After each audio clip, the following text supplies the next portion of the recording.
Good touch, bad touch. అసలు ఎందుకు ఎవరైనా చెప్తారా గుడ్ టచ్ ఎందుకు, బ్యాడ్ టచ్ ఎందుకు? అసలు ఏ యూజ్ ఉంది దీంతో? Can anyone? అసలు తెలీదా గుడ్ టచ్ బ్యాడ్ టచ్? తలకాయ పొద్దు సుమి తెలుసా తెలీదా? Say yes or no. మనం లాస్ట్ మీకు తెలుసా అండి? తల ఇచ్చితే ఇలానే ఉంటుంది. మీరేనండి వెనక్కి తిరిగి చూడదు, మీరేమాట ప్లీజ్ రాడు విండో పక్కన మధ్యలో. ఎస్ తెలుసా ఎందుకు గుడ్ టచ్ బ్యాడ్ టచ్ చెప్పండి. ఏం జాగ్రత్త, ఏం జాగ్రత్త? యా ప్లీజ్ ప్లీజ్ కూర్చోండి. సో ఎవరు తలదించుకోరు, ఓకేనా? నేను ఇలాగ లేపేస్తాను. గుడ్ టచ్ బ్యాడ్ టచ్ అనే దాని వల్ల మనల్ని ఒకరు ఎలా చూస్తున్నారు, వాళ్ళ మైండ్ లో మన పట్ల ఎటువంటి ఆలోచన రన్ అవుతుంది. అండర్స్టాండ్? అర్థమవుతుందండి? అంటే ఇప్పుడు ఎందుకుంటుందండి అంటే మనం టీచర్ దగ్గరికి వెళ్ళి మంచిగా మాట్లాడతాం, బట్ లోపల మన మైండ్ సెట్ లో లోపల ఏముంటుంది?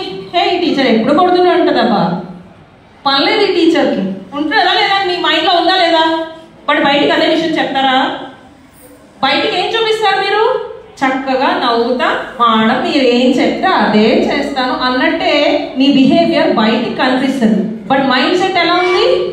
కంప్లీట్ గా రివర్స్ లో ఉంది కదా, ఉందా లేదా?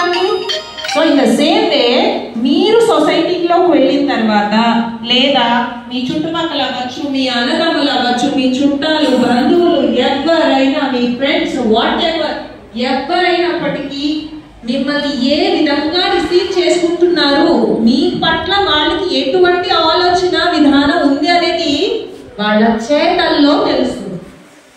అర్థమవుతుందా? సో వాళ్ళు నీతో ఏ రకంగా మాట్లాడుతున్నారు మనకు వినపడుతుంది, రైట్? బట్ మన మైండ్ లో ఏముందో మనకు కనపడుతుందా? వాడు వెనకాల టేబుల్ వేసుకుంటాడు, నేను మంచోడు కాదు, నీ పట్ల నాకు వేరే రకమైన ఆలోచన ఉంది అని చూపిస్తాడా? No, right? అవునా? ఎవరు చెప్పారు కదండి నాకు ఇలా చేయాలని ఉంది అని? ఇంత ఎవరైనా చెప్పి చేస్తారా? చేయరు కదా, చేయరు కదా. సో వాళ్ళు ఎలాంటి వాళ్ళు నిజంగా ఇలాంటి వాళ్ళ మంచి వాళ్ళ అనే విషయాలు రెండు మనం టాలీ చేసుకోవాలంటే బికాస్ ఆఫ్ దిస్ మనకి తెలుస్తుంది. అంటే వాళ్ళు మనని ఏ రకంగా పట్టుకుంటున్నారు, ఎలా తాకుతున్నారు, ఎక్కడ పట్టు, మంచి వాళ్ళ చెడ్డవాళ్ళ, మన పట్ల వాళ్ళకి మంచి ఆలోచన ఉందా, చెడ్డగా ఏదైనా ఆలోచన ఉందా అనే విషయాన్ని దీని ద్వారా గుడ్ టచ్ బ్యాడ్ టచ్ అనే విధానం ద్వారా we can recognize, we can understand. అర్థమవుతుందా? సో దీంట్లో ఇంపార్టెన్స్ ఉందా లేదా ఇప్పుడు మాట్లాడుకుందామా? ఇప్పుడు చాలా మందికి వినాలనిపిస్తుంది, రైట్? సో ఇందువల్ల చెప్తున్నావు అనమాట. సో నువ్వు సొసైటీలోకి వెళ్ళని, నీ చుట్టాల్లోకి వెళ్ళని, నీ బంధువుల్లోకి వెళ్ళు, నువ్వు పెళ్ళిళ్ళకి వెళ్ళు, ఫంక్షన్స్కి వెళ్ళు, పార్టీస్కి వెళ్ళు, ఎక్కడికైనా వెళ్ళు, వాళ్ళు ఎలాంటి వాళ్ళు అనే విషయం ఇది నీ మైండ్ లో ఉన్నంతసేపు వాళ్ళు ఎలాంటి వాళ్ళు అనే విషయం నీకు ఈజీగా అర్థమవుతుంది. సో ఒక్కోసారి వాళ్ళ దగ్గరికి వెళ్తామా? రైట్. ఇక్కడ ఫోక్సో అనే యాక్ట్ ఇక్కడ రాసింది. ఎవరైనా నుంచుని ఆ ఫుల్ ఫామ్ చదువుతారా ప్లీజ్? మీరే నిలబడ్డారా వాలంటీర్గా? ఓకే, లేదా నేనే నుంచోబెట్టేస్తాను. చూడు, నాకు చదవడం రావట్లేదు కదా, ఎవరో చదివి పెట్టండి. 1 నాకు స్కూల్లో టీచర్ 3 నెంబర్స్ చెప్పారు, 3 తర్వాత నేను ఒకళ్ళు నుంచోబెడతాను. 1 anyone 2 anyone yeah thank you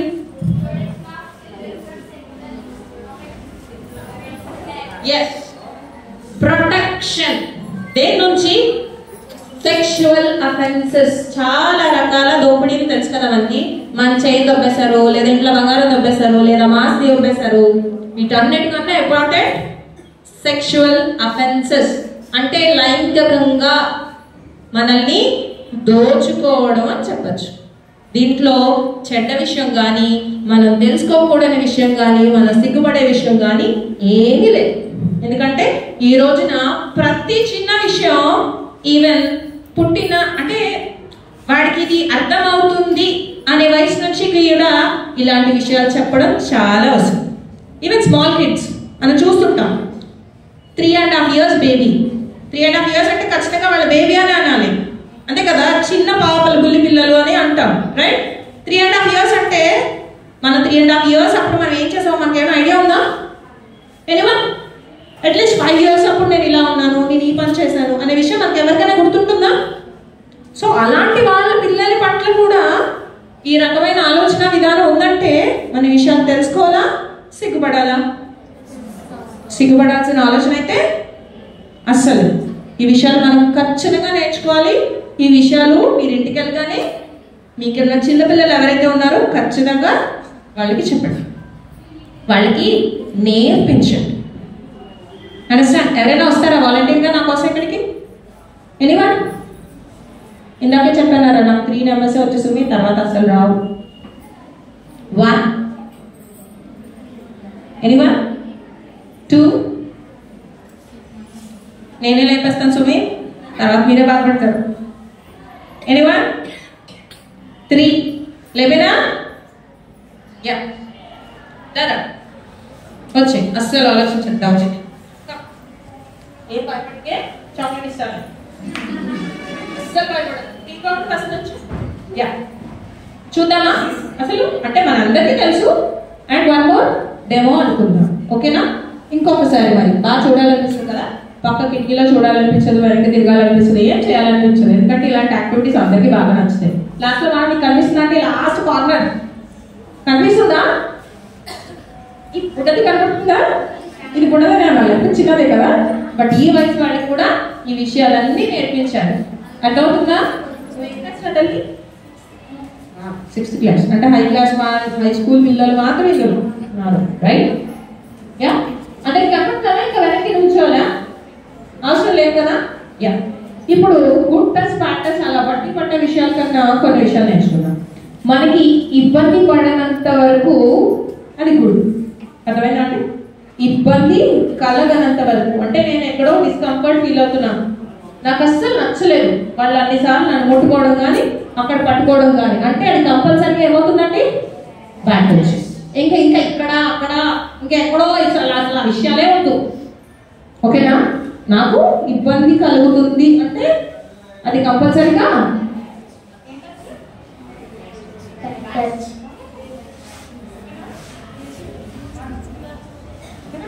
అస్సలు భయమైపోతుంది. అర్థమైనా? Good touch. నేను ఈ అమ్మాయిని పట్టుకున్నాను, సో నీకేమైనా ఇబ్బంది అనిపిస్తుందా? సో గుడ్ టచ్ అనుకుంటామా, బ్యాడ్ టచ్ అనుకుంటామా? Good touch, right? So I'm tapping here on head. కనపడుతుందా? Is this a good touch or bad touch? నీకేమైనా ఇబ్బంది కలుగుతుందా? సో గుడ్ టచ్ అయినా బ్యాడ్ టచ్ అయినా? సో నేను ఇక్కడే పట్టుకున్నప్పుడు మీరు గుడ్ టచ్ అన్నారు కదా, and always and rubbing her. Yeah నీకు ఇబ్బంది అనిపిస్తుందా?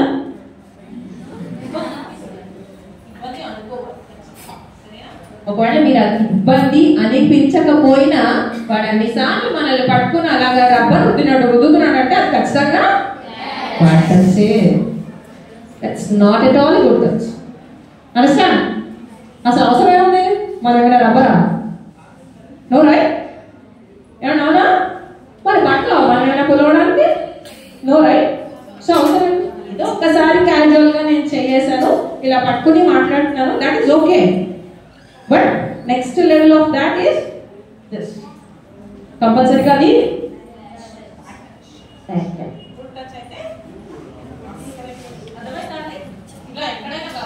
కుక్కలు పట్టుకున్నాము ఒక్కసారి ఓకే, ఏదో ముందు చేసినట్టు చిన్నపిల్లలు కాబట్టి 3 బుక్కలు ఉన్నాయో ఏమైనా ఉన్నాయో పలకరించుకోవటమో ఖచ్చితంగా మోస్ట్ ఆఫ్ ద పీపుల్ మనమైనా చేస్తున్నాం.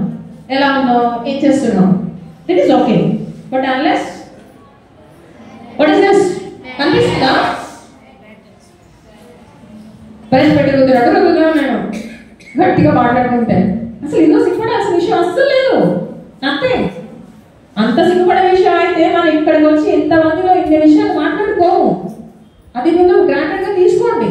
ఖచ్చితంగా ఇది మనం నేర్చుకోవాల్సిన విషయమే. చెప్తున్నాను కదా, ఆల్ ది టైం ఈ విషయం అంతా కూడా మీ బ్రెయిన్ లో ఉండాలి. అర్థమవుతుందండి? నేను ఆ అమ్మాయిని ఇబ్బంది పెడుతున్నాను, జస్ట్ ఏదో ఇంతవరకు ఇస్ ఓకే, నేను ఏదో బుక్ పట్టుకున్నాను, దట్ ఈస్ ఓకే. అండ్ ఏంటి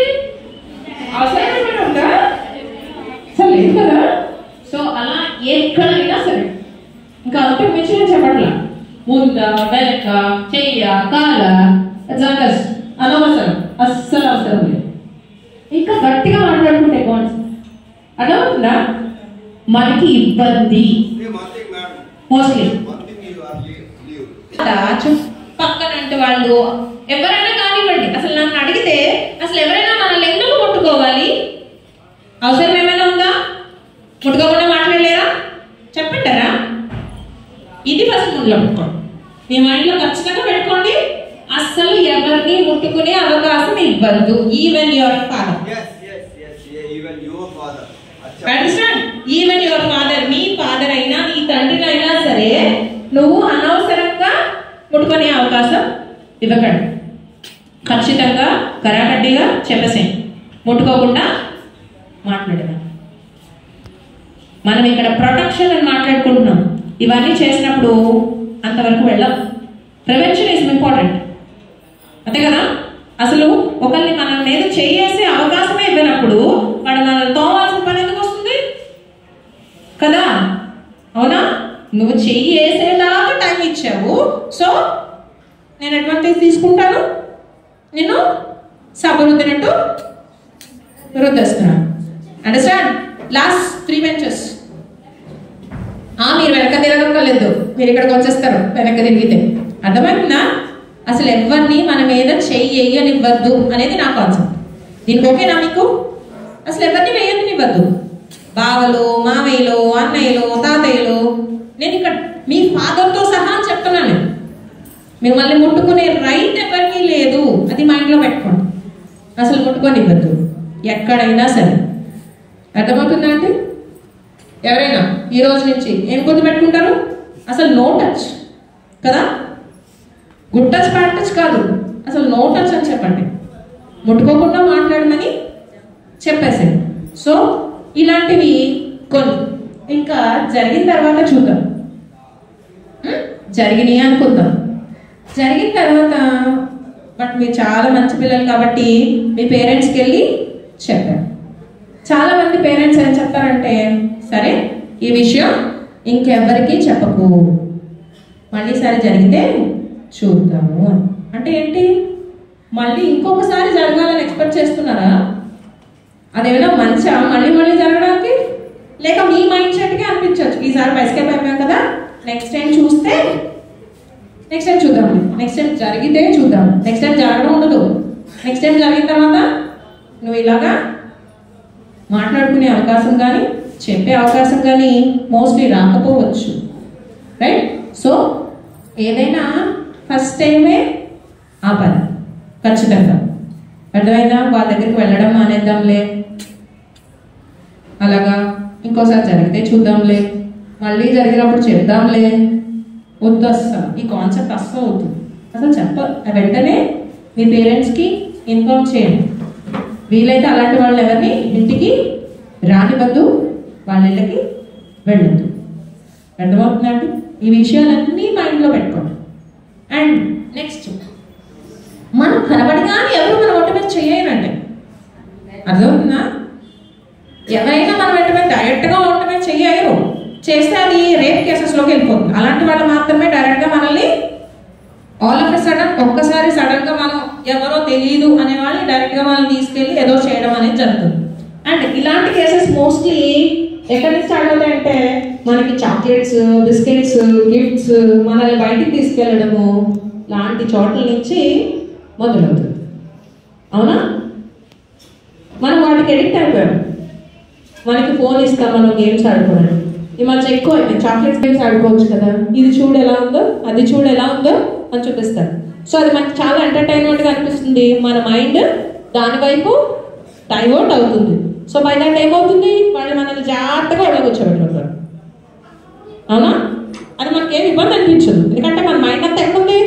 ఫోన్లో ఉంది, లేదా వాళ్ళు చెప్పే కబుర్లో ఉంది, వాళ్ళు ఇచ్చిన చాక్లెట్ తినడంలో ఉంది కదా.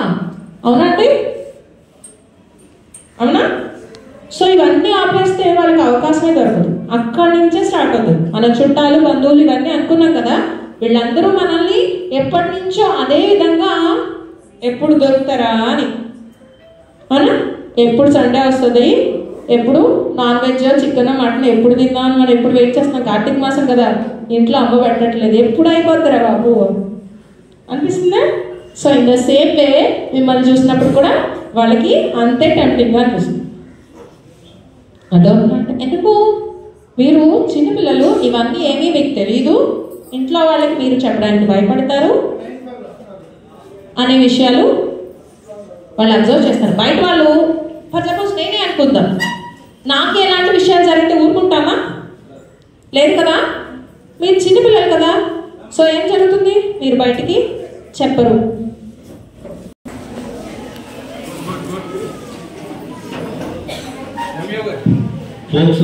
సాధారణంగా వేదికపైకి ఆహ్వానిస్తున్నాం.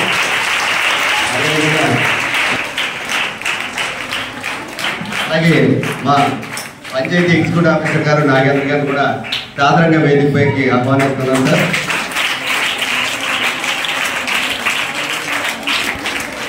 పెదపూడి ఈవో గారు రోషణ గారు, అదేవిధంగా మరొక మేడం గారు వచ్చారు, వారికి కూడా వేదిక పోలీస్ స్టేషన్ మేడం గారు కూడా వేదికపై సాధారణంగా ఆహ్వానిస్తున్నాం. వచ్చేద్దామా? ఓకేనా? సో ఇక్కడ నాకు ఇంకా మినిట్ ఆఫ్ సైలెన్స్ కావాలి ప్లీజ్. ఇంకా ఫస్ట్ బెంచెస్ ఇంకా చాలా మంది ఉన్నారు. ఓకేనా అండి? స్టార్ట్ చేస్తుందామా? యా. ఇప్పుడు జరుగుతున్న విషయం ఏంటంటే ఈ యాంటీ చైల్డ్ అబ్యూస్ అంటే ఇలాంటివి ఏవైతే జరుగుతున్నాయో వాటిని అరికట్టాలి అనే ఉద్దేశం మీద మండలం వైజ్ ఒక కమిటీని ఫామ్ చేయడం జరిగింది. అందులో మనకి యోపిఆర్టీ గారు అండ్ పెద్దపూడి మండలం సెక్రటరీ గారు అండ్ నన్ను ఇందులో ముగ్గురు మెంబర్స్ అన్నమాట. సో మేము ముగ్గురు వచ్చి ఇలాంటి పిల్లలు ఎక్కడున్నారో వాళ్ళందరినీ గుంపుగా కూర్చోబెట్టి కొంతసేపు క్లాస్ పెడతాం అనమాట. అవునా? క్లాసేనా? No right? ఏదైనా ఉపయోగం ఉందా? యా. సో మనం ఎక్కడున్నాం? ప్రివెన్షన్ అనే టాపిక్ దగ్గర ఉన్నాం కదా. ప్రొటెక్షన్ అని చెప్పుకుంటున్నాం కదా. సో దీనికన్నా బిఫోర్ ప్రివెన్షన్.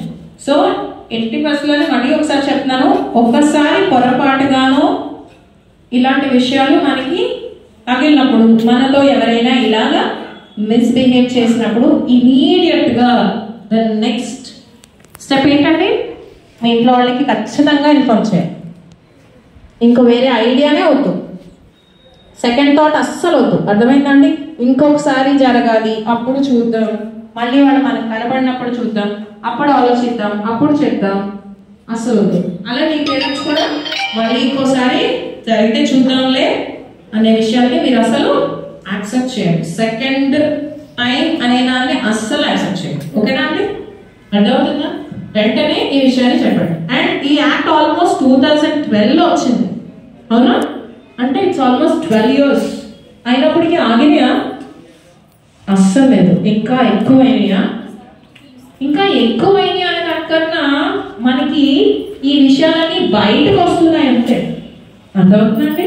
అప్పుడు ఆగలేదు, ఇప్పుడు ఆగలేదు. కాకపోతే ఈ యాక్ట్ దానివల్ల బయటికి తెలుస్తున్నాయి. సో చాలా మంది పేరెంట్స్ కి నేను మాట్లాడినప్పుడు విషయం ఏంటంటే, పిల్లలు మాతో చెప్పలేదండి, మాకు తెలియలేదు, ముదిరిపోయింది జబ్బు. వాళ్ళు మిమ్మల్ని తోవడం దగ్గర నుంచి మితిమీరిపోయింది. సెకండ్ ఇంకా ఇంకా దూరం వెళ్ళిపోయారు వాడు మనతో బిహేవియర్. ఎందుకంటే మన ఇంట్లో చెప్పం కదా, భయం.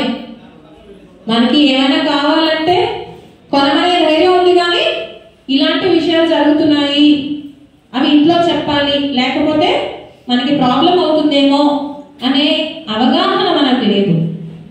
ఏం జరగదు. అర్థమవుతుందా?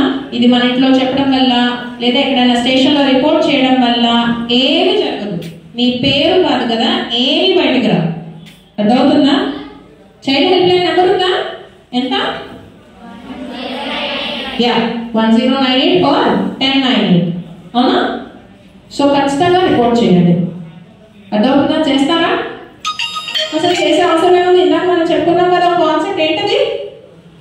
Good touch bad touch, no touch కదా.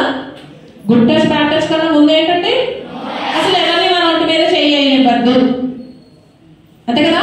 అది ఎవరైనా సరే. సో నెక్స్ట్, ఒంటరిగా ఎక్కడికి వెళ్ళకండి.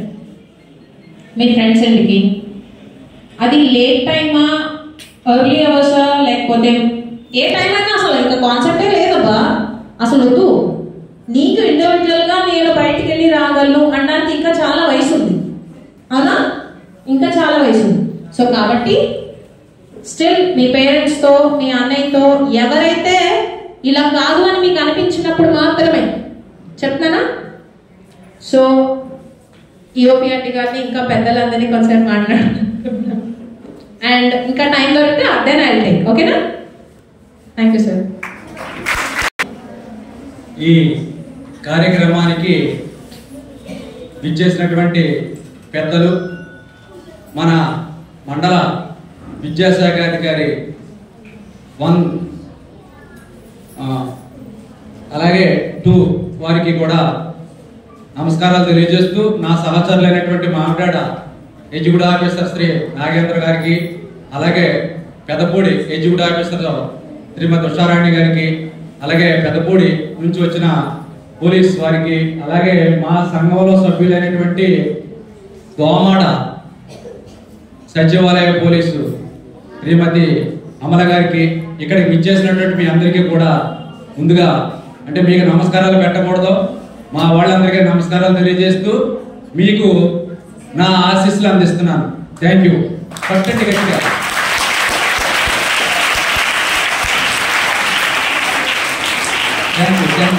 Thank you. అసలు చప్పట్లు ఎందుకు కొట్టాలి మనం అమ్మా? ఎవరైనా చెప్పగలరా? ఎవరైనా? నా జోబులో డబ్బులు తప్ప మిగతా ఇచ్చేస్తాను చెప్పగలిగితే. లేదు, తెలియదు. సరే, మీకు చిన్న విషయం చెప్తాను, జ్ఞాపకం పెట్టుకోండి. మనకి శరీరానికి సంబంధించినటువంటి అంతర్గత అవయవాలు చాలా ఉంటాయి కదా. హార్ట్, లంగ్స్, కిడ్నీలు, ఇడ్లీలు ఇలాంటివన్నీ ఉంటాయి కదా లోన.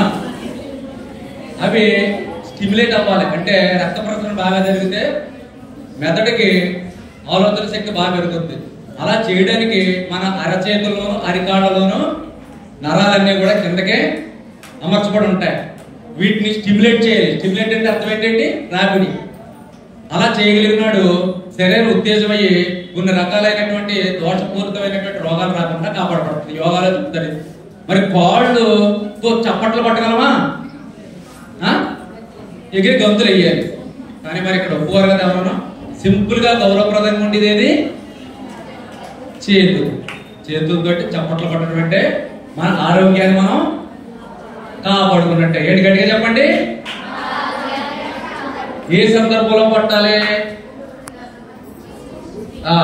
Good God. అలాగే ఒక సినిమాలో చిరంజీవి గారి సినిమాలో కమాన్ క్లాప్స్ అంటారు. జ్ఞాపకం ఉందా మీకు?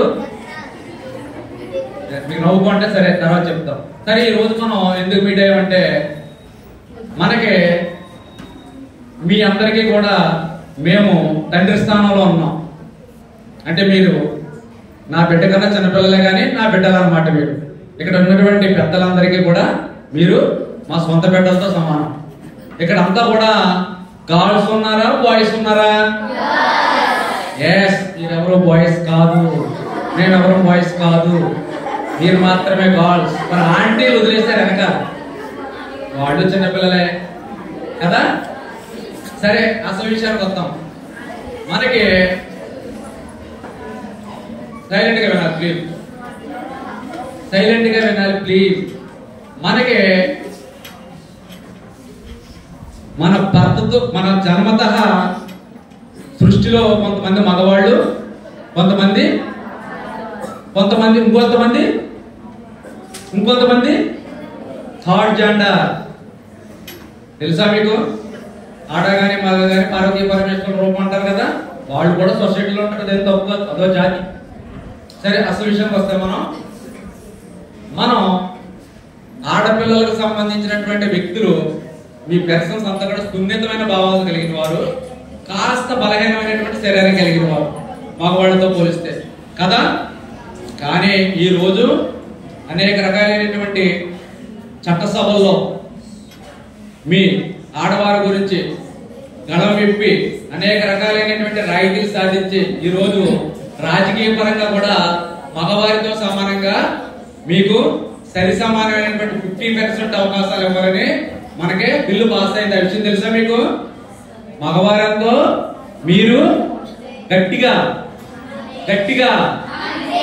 ఎస్ ఎవరికి మనం తీసుకుపోము. ఇంకా ఒక మెట్టు ఆలోచిస్తే అన్ని విషయాల్లోనూ కూడా మనం ఆడపిల్లలందరూ మగవాళ్ళ మీద టూ బెస్ట్. ఏంటి? క్లాప్స్ కొట్టండి.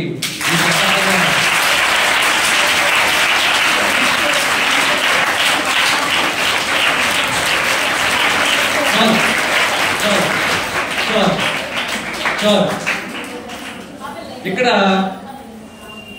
మగవారి కన్నా ఆడపిల్లలు అన్ని విషయాల్లోనూ కూడా ముందంజలో ఉన్నారు.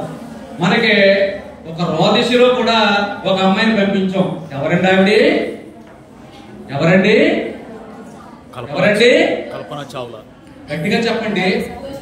కల్పన చావ్లా. Yes, Sunita Williams. అది మొన్న కొత్తగా మా పెద్ద పిల్ల చెప్పేస్తుంది. అంటే దీని అర్థం ఏంటంటే మనం శారీరకంగా బలహీనంగా ఉంటాం అన్నమాట. అబద్ధం. మేధస్సు పరంగా అమ్మాయిలంతా మగవాళ్ళ కన్నా గొప్పవాడు. ఓకేనా? మగవాళ్ళు చేసే అన్ని పనులు కూడా ఈరోజు ఆడపిల్లలు చేయగలుగుతున్నాం. మరి ఆడపిల్లలు చేసే పనులన్నీ మగవాళ్ళు చేయగలుగుతున్నారా? ఇక్కడ కూర్చున్నటువంటి ఎవరికైనా వంట వచ్చామో అడగండి. నాగేంద్ర గారి గురించి డౌటే కానీ మిగతా వాళ్ళు మా ఇద్దరు పెద్ద మా గురువులు గారి ఇద్దరికి కూడా వంట రాదు, తింటారంతేవా. కాబట్టి ఎప్పుడు కూడా మీరు మానసికంగా మీరు ఉన్నతమైన వ్యక్తిత్వం గల ఉన్నతమైన వ్యక్తుల కింద మీరు మెంటల్ గా ప్రిపేర్ అవ్వాలి. ఓకేనా? ఇకపోతే ఒక కార్ అడవిలో మనం ప్రయాణిస్తున్నప్పుడు అనేక రకాలైనటువంటి క్రూర మృగాలు ఎదురవుతూ ఉంటాయి. అవునా కాదా? ఎలా తప్పించుకోవాలి చెప్పండి ఎవరైనా. కాన్ఫిడెన్స్ ముఖ్యం. కాన్ఫిడెన్స్ అంటే మనోధైర్యం ముఖ్యం. అలాంటి కారడిలో మృగాల లాంటి వ్యక్తులే ఈ సొసైటీలో మగ పురుషుల రూపంలో మృగాల కింద తయారైనటువంటి కొంతమంది ఉన్నారు. వారి నుంచి మనం తప్పించుకోవడం ఎలా? తప్పించుకోగలమా? ఖచ్చితంగా తప్పించుకోవచ్చు. అలాంటి మృగాల లాంటి మగవాళ్ళ నుండి మనం తప్పించుకోవడానికి కొన్ని సూత్రాలు మీకు ప్రాథమికంగా చెప్తాను నేను. ఒకటి, మనల్ని వాళ్ళు పెద్దవాళ్ళైనా ముసలి వాళ్ళైనా టీచర్స్ అయినా అక్కడికి చెప్పేస్తున్నాను, గుడ్ టచ్ బ్యాడ్ టచ్ అన్నట్టు టచ్లు ఉంటాయి. ఏముంటాయండి? గుడ్ టచ్ అన్నది ఆత్మీయతతో కూడింది, బ్యాడ్ టచ్ అన్నది వేరే రూపంతో కూడింది. అలాగే చిన్న చిన్న విషయాల్లో కూడా మీకు మీ శరీరాన్ని తాకుతున్నటువంటి అనుభూతులు కలుగుతున్నప్పుడు మీరు వెంటనే మీ పేరెంట్స్ కి చెప్పి తీరాలి. ఏం చేయాలి? దేనికి భయపడక్కర్లేదు. ప్రభుత్వం మనకే కావలసినంత అండదండలు ఇస్తున్నది. ఇలాంటి కార్యక్రమాలు మీ అందరికీ అవేర్నెస్ తీసుకురావడానికి పడాల వారు ఒక చారిటబుల్ ట్రస్ట్ ఏర్పాటు చేసి ఈ ఏర్పాట్లన్నీ కూడా పడాల ట్రస్ట్ వారు అందరికీ కూడా అవేర్నెస్ కలిగించడానికి ఒక టీమ్ ని ప్రభుత్వం వారి ద్వారా ఏర్పాటు చేశారు. ఆ టీంకి నేను లీడర్ అయితే నా సహచరైనటువంటి పెద్దపూడి ఈవో ఉషారాణి గారు, మా అమల పోలీస్ కానిస్టేబుల్ గారు కూడా ఈ టీంలో ఉన్నారు. ఇలాంటి వ్యక్తులే కాకుండా పోలీస్ స్టేషన్ లో ఓకే ఇప్పుడు దూరనావిడే పోలీస్ మీరు ఏమి డిస్కషన్ పెట్టకుండా నాకు కనపడిపోతాయి. ఆ అమ్మాయి నోట్ డౌన్ నా మాట్లాడారు కదా. సరే, ఇంతమంది మీ తల్లిదండ్రులు ఉన్నారు, ముఖ్యంగా ఎవరున్నారు? స్నేహితులు ఉన్నారు, పూజ్యులు లాంటి గురువులు ఉన్నారు. ఏమైనా మీకు హెరాస్మెంట్ కలిగినా, అనుమానం కలిగినా, బాధ కలిగినా మీరు దాచుకుంటారా? గట్టిగా ఎవరికి చెప్పాలి? ఎస్, ముందు పేరెంట్స్ చెప్పాలి, తర్వాత స్కూల్ టీచర్స్ కే చెప్పాలి. వెంటనే యాక్షన్ ఎలా ఉంటుందో తెలుసా? 14 ఏళ్ళు జైలు శిక్ష, లేదా ఇంకా దారుణంగా ఆజన్మ కారాగార శిక్ష. ఆ యాక్ట్ పేరు ఏంటో తెలుసా? పోక్సో. గట్టిగా చెప్పండి. ఎస్, ఈ పోక్సో యాక్ట్ ని మనకు అండదండలుగా వారు కల్పించారు. మీ అందరికీ అండదండలుగా మేమున్నాం. కాబట్టి మీరు ఏ విషయంలోనూ భయపడకుండా ఈ సొసైటీలో అందరికన్నా ఉన్నతంగా మీరు బ్రతుకు సాగించి మీరు కలలుకన్నటువంటి రంగంలో స్థిరపడడానికి బాగా చదువుకుని ధైర్యంగా ముందుకు మీరు వెళ్ళడానికి మేమంతా ఉన్నాం. ఎందుకే నా పేరు ఎంఎస్ఎన్ రెడ్డి. నేను ఈ మండలానికి ఈఓపిఆర్డీగా పనిచేస్తున్నాను. ఈ కమిటీలో కూడా నేను చైర్మన్ గా వ్యవహరిస్తున్నాను. కాబట్టి మీరు దేనికైనా భయపడతారా? ధైర్యంగా ముందుకెళ్తారా? Thank you very much.